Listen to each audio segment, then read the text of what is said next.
निश्चित रूप से जब मानव हृदय अस्तित्व की कठिनाइयों के बीच सांत्वना खोजता है, जब आत्मा जीवन की जटिल भूल भुलैया में एक मार्ग के लिए तरसती है, तो हनुमान चालीसा के पवित्र चौपाइयों का पाठ एक अदम्य विश्वास दिलाती है कि चुनौती जितनी भी बड़ी हो, हनुमान जी की कृपा से सब ठीक हो जाएगा।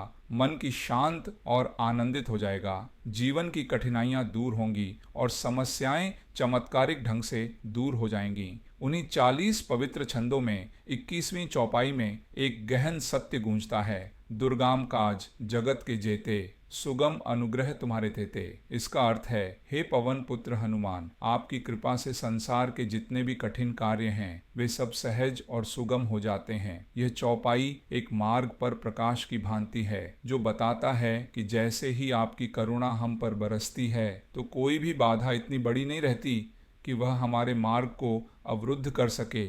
और हो भी क्यों नहीं, आप चाहें तो उस असीम सागर का जो हनुमान के सामने फैला हुआ था, अनिश्चितता का एक विशाल विस्तार, फिर भी अपने प्रियतम की पहचान एकमात्र मुद्रिका को अपने भीतर दृढ़ता से धारण करके उन्होंने उसे ऐसे पार किया जैसे वह एक कोमल धारा हो। क्या यह केवल बाह्य शक्ति का प्रदर्शन था? नहीं, यह उस आंतरिक निश्चय का प्रतीक था जो भगवान नाम के स्मरण और अटूट श्रद्धा से आता है। अथवा उस क्षण को स्मरण करें जब लक्ष्मण जीवन मृत्यु के कगार पर था और दूर के पहाड़ों से एक दुर्लभ औषधि की आवश्यकता थी। क्या वे विचलित हुए? नहीं, उन्होंने पूरी पर्वत चोटी को ही उठा लिया। केवल एक पत्ता नहीं, बल्कि उपचार का सार ले आए, यह सुनिश्चित करते हुए कि जीवन की कोमल लौ बुझे नहीं। यहाँ हनुमान हमें दिखाते हैं कि जब कार्य बड़ा हो तो हमारी संकल्प शक्ति भी उतनी ही विशाल होनी चाहिए। लंकिनी जैसी दुर्जेय राक्षसी, जो रावण के नगर की रक्षक थी, ने भी हनुमान की सूक्ष्म बुद्धि और अद्भुत उपस्थिति के सामने अपनी शक्ति को नतमस्तक पाया। वे नियति के मौन सूत्रधार थे, जिन्होंने सुग्रीव को उनका राज्य पुनः प्राप्त करवाया और विभीषण को धर्म के मार्ग पर मार्गदर्शन दिया, निर्वासन को संप्रभुता में बदल दिया। उनका जीवन केवल वीरता की गाथा नहीं, बल्कि बुद्धिमत्ता, अनुकूलनशीलता और गहन संवेदनशीलता का एक जीवंत उदाहरण है। जैसा कि वे सीता के सामने लघु रूप धारण करते हैं और लंका को जलाने के लिए एक विकराल रूप धारण करते हैं, वे वास्तव में भगवान के अपने धाम के प्रहरी हैं। वे द्वारपाल जो किसी को रोकते नहीं, बल्कि उचित भावना का मार्ग प्रशस्त करते हैं, यह सुनिश्चित करते हुए कि केवल वही हृदय प्रवेश करे जो दैवीय उद्देश्य के साथ संरेखित हों।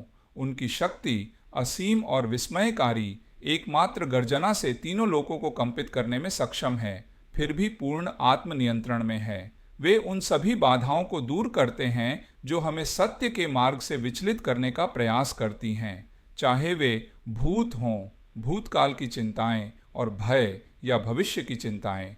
वे हर प्रकार के रोग और पीड़ा का नाश करते हैं। उनके नाम का निरंतर जप हमें इन आंतरिक और बाहरी क्लेशों से मुक्त करता है। हनुमान का जीवन इस बात का प्रमाण है कि जब हम अपने भीतर के हनुमान को जागृत करते हैं, उस अटूट विश्वास, उस अदम्य शक्ति, उस निस्वार्थ सेवा की भावना को, तो कोई भी कार्य असंभव नहीं रहता। उनकी कथा हमें सिखाती है कि सच्ची सफलता अहंकार को छोड़कर स्वयं को उच्च आदर्शों के प्रति समर्पित करने में निहित है। यह समझ आपके हृदय में बस जाए, जैसे बाउंडलेस आकाश को प्रतिबिंबित करती एक शांत पर्वतीय झील। हनुमान का जीवन केवल असाधारण कर्तव्यों की कहानी नहीं है, यह उस शक्ति का एक गहरा प्रमाण है जो तब विकसित होती है जब व्यक्ति का पूरा अस्तित्व दैवीय इच्छा के प्रति समर्पित होता है। जब हर प्रयास एक भेंट बन जाता है, तब उस मौन ज्ञान को महसूस करें जो असंभव को विलीन कर देता है, उस आंतरिक शक्ति को जो अटूट विश्वास से उत्पन्न होती है, और उस कोमल कृपा को जो हर कठिन मार्ग को एक सहज प्रवाह में बदल देती है।